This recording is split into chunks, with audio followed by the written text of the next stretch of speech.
आज की कहानी रसोई। प्रचंड झुलसती गर्मी और तपती रसोई में सुनीता सुबह 6 बजे से खड़ी थी। बाहर का तापमान 45 डिग्री था और किचन के अंदर चूल्हे की गर्मी अलग। पसीना चुपचाप उसकी गर्दन से बहता हुआ पीठ तक जा रहा था। सिर पर पल्लू रखे वह पराठे सेक रही थी, तभी पीछे से उसकी सास रमा देवी की आवाज़ आई, बहू सब्जी में नमक ढंग से डाला करो। फिर से वही बेस्वाद खाना बना दिया। और हाँ, दोपहर में गरम गरम कढ़ी पकौड़ी और मालपुए बना देना। तुम्हारी ननद मीनी कह रही थी कि मौसम बना है, बारिश हो सकती है, तो कुछ गर्मा गर्म खा लेंगे। सास की बात सुन सुनीता हैरान। माँ जी, इतनी गर्मी में पकौड़ी कढ़ी, ऊपर से अभी अभी 20 पराठे बनाए हैं, तो क्या हुआ? इतनी गर्मी भी नहीं है। तुम्हें ही ज़्यादा लग रही है, मुझे तो नहीं लग रही। मैं तो आराम से बैठी हूँ। अब इस घर की बहू हो तो काम तो करना ही पड़ेगा ना, चाहे गर्मी हो या ठंडी। चुपचाप से जो बोला गया है वह बना देना। मिनी ड्राइंग रूम के कूलर के सामने बैठ मुस्कुराते हुए बोली, मम्मी सही कह रही हो आप, इतनी भी गर्मी नहीं है जितनी भाभी के नखरे हैं। और भाभी को तो जैसे रसोई में घुसते ही आग लग जाती है। ये तो था सुबह का बवाल। दोपहर होते होते रमा देवी फिर से शुरू हो गई। सुनीता जैसे ही आराम करने अपने कमरे में गई, पीछे से रमा देवी ने कहा, बहू क्या दोपहर में आलस कर रही हो? जरा देखो तो कैसे बादल छा रहे हैं। अब तो मौसम भी अच्छा है, तो चलो गर्मा गर्म बेसन के नीले और हरी चटनी बनाओ। सुनीता का मन बिल्कुल भी किचन में जाने का नहीं हो रहा था, क्योंकि वह अभी अभी तो आराम करने आई थी। बड़ी हिम्मत करके उसने कहा, माँ जी अभी तो तेज धूप है, बारिश दूर दूर तक नहीं है, गर्मी से चक्कर आ रहा है मुझे बस। फिर क्या था? बहू की बात सुन रमा देवी सर पीटते हुए बोली, ओहो, ये नई जमाने की बहुएं। हम लोग तो अपने छोटे बच्चों के साथ दिन भर काम करते थे, गर्मी तक नहीं लगती थी जो अब नए में पड़ रही है। मीनी भी तुरंत माँ की हाँ में हाँ मिलाते हुए बोली, और क्या माँ, ये भाभी तो सुबह होते ही बस एक ही रट लगाने लगती हैं, जितना काम नहीं करते उतना तो सुनाती हैं। मीनी की बात सुन सुनीता का धैर्य अब टूटने लगा था, पर कुछ सोचते हुए उसने खुद को रोका। शाम को जैसे ही नाश्ते का टाइम हुआ, सुनीता अपना पेट पकड़कर जोर जोर से चिल्लाने लगी। बहू रोने की आवाज़ सुन रमा देवी भागती हुई आई। क्या हुआ बहू, क्यों चिल्ला रही हो? माँ जी मेरे पेट में बहुत दर्द हो रहा है। अच्छा रुको मैं दवा लाती हूँ। कहते हुए रमा देवी ने एक दर्द की दवा सुनीता को पकड़ा दी और यह कहते हुए चली गई कि 1 घंटे में आराम हो जाएगा, फिर चाय पानी की व्यवस्था कर लेना। 1 घंटे बाद जैसे ही रमा देवी वापस आई, सुनीता की हालत वही थी, उसे थोड़ा भी आराम नहीं मिला। अब रमा देवी को लगा कि सुनीता को डॉक्टर को दिखा देना चाहिए। उन्होंने तुरंत ही अपने बेटे अमित को फ़ोन किया और बहू को डॉक्टर को दिखाने के लिए बोला। अमित सुनीता को डॉक्टर के पास ले जा रहा था कि रास्ते में सुनीता ने गाड़ी रुकवाकर अमित को सारी बातें बता दी। सुनीता की बात सुन अमित हैरानी से उसे देखते हुए बोला, यह तुम क्या कह रही हो सुनीता? फालतू में सब परेशान हो गए। अमित तुम्हें मेरा साथ देना होगा। रोज रोज के घर के कलेश से, रोज रोज के ताने से मैं तंग आ चुकी हूँ। सुनीता की बात सुन अमित चुप रहा। फिलहाल तो दोनों ने बाहर खाना खाया और आराम से घर आए।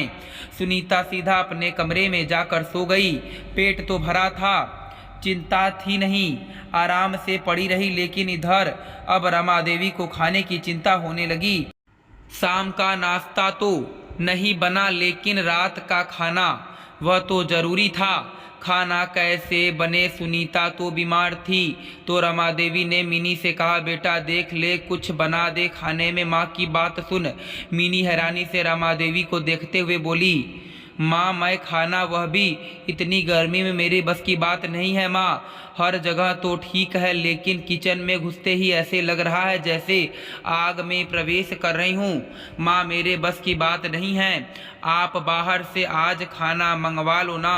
जब मिनी ने खाना बनाने से मना कर दिया तो रमा देवी ने बाहर से ही खाना मंगवाया। सबको यह लगा कि सुबह तक सुनीता ठीक हो जाएगी, लेकिन अगली सुबह भी जैसे ही सब सोकर उठे सुनीता फिर से चिल्लाने लगी। तो रमा देवी गुस्से से अमित से बोली, बेटा यह क्या डॉक्टर को दिखा कर ले आए हो?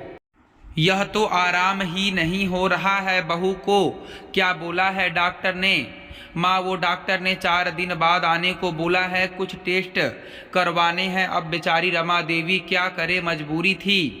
रात को तो खाना बाहर से मंगवा लिया, अब दिन में कितनी बार बाहर से खाना मंगवाएंगी। फिर उन्होंने मिनी की ओर देखा। मिनी मुंह बनाते हुए बोली, माँ पहले ही बता देती हूँ, दाल चावल सब्जी ही बनाऊंगी, रोटी तो बिल्कुल भी नहीं बनाऊंगी, मेरे बस की बात नहीं है। वहाँ खड़े होकर 4 घंटा पसीने बहाना। जिसे खाना है खाओ, नहीं खाओ मत खाओ। अब भला रमा देवी क्या बोले, ठीक है बेटा जाओ बनाओ जो बनाना है, कम से कम कुछ तो मिलेगा खाने को। रात को भी मिनी चिल्लाते हुए, झटकते हुए, पटकते हुए खिचड़ी बना कर रख दी। हर अगली सुबह सबको यही इंतजार था कि सुनीता ठीक होकर किचन में खड़ी मिलेगी, लेकिन हर सुबह सुनीता चिल्लाते हुए ही मिलती। कहते कहते 5 दिन निकल गए थे। 5 दिन में ही माँ बेटे की हालत खराब हो गई थी। तो मिनी चिल्लाते हुए मम्मी से बोली, माँ अगर भाभी को इतनी ही तकलीफ है तो ले जाकर उन्हें अस्पताल में ही भर्ती कर दो, क्यों फालतू में घर पर बैठा कर रखी हो। अस्पताल में ले जाओगी जल्दी ठीक हो जाएंगी। मेरे बस की बात नहीं है इतनी भयंकर गर्मी में खड़े होकर खाना बनाने की। ऐसे में 10 दिन में मैं पागल होकर घूमने लगूंगी। बस तभी पीछे से सुनीता मुस्कुराते हुए बोली, क्यों मिनी गर्मी कहाँ है? तुम्हें गर्मी लगने लगी क्या? मुझे तो नहीं लग रही थी गर्मी। फिर तुम्हें क्यों लग रही है गर्मी? मिनी तुम्हारे बहुत नखरे हैं। अचानक से भाभी को सामने खड़ा देख मिनी हैरानी से बोली, भाभी आप ठीक हो गई? आप तो बड़े अच्छे से बोल रही हैं, आपका पेट का दर्द खत्म हो गया? तो हंसते हुए सुनीता ने कहा, मेरा पेट दर्द था ही कब मिनी? मतलब? सुनीता की बात सुन हैरानी से आंखें फाड़े उसे देखते हुए मिनी ने पूछा। रमा देवी भी लगातार सुनीता को ही देखे जा रही थी। तो सुनीता ने कहा, मिनी माँ जी आज आप लोगों को समझ में आ रहा है कि गर्मी है। 4 दिन खाना बनाना पड़ा तो समझ में आ गया कि कितना मौसम ठंडा है। अब पकौड़े खाने का मन नहीं हो रहा है, अब पराठे खाने का मन नहीं हो रहा है। 4 दिन में भी मैं देख रही हूँ दाल चावल सब्जी खिचड़ी यही खाना बन रहा है। किसी ने ढंग की रोटी नहीं बनाई और फिर भी खाने में हाय तौबा मची है गर्मी को लेकर। तो मेरी सोचो, मैं आप लोगों के आर्डर बनाती रहती हूँ। आप लोगों के मन में जो आता आप लोग बोल देते, बनाना तो मुझे पड़ता ना। और उसके ऊपर से भी ताने कि गर्मी कहाँ पड़ रही है। अब समझ में आया गर्मी। कहते हुए सुनीता ने मिनी और रमा देवी की ओर देखा। सुनीता की बातें सुन रमा देवी चुप रही।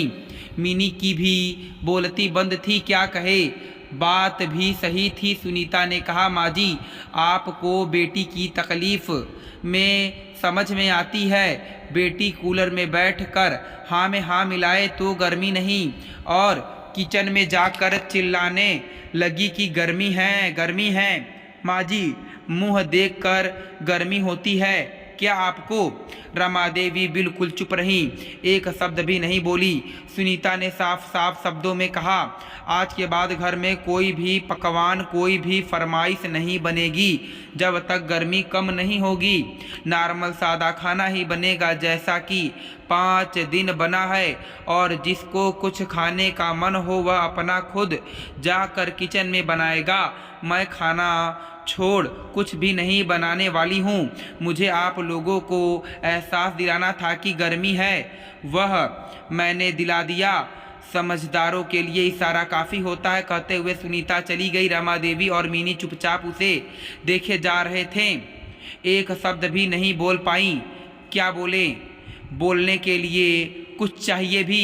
दोस्तों मैं उम्मीद करता हूँ कि आपको यह कथा पसंद आई होगी। फिर मिलेंगे आपसे अगली कथा में।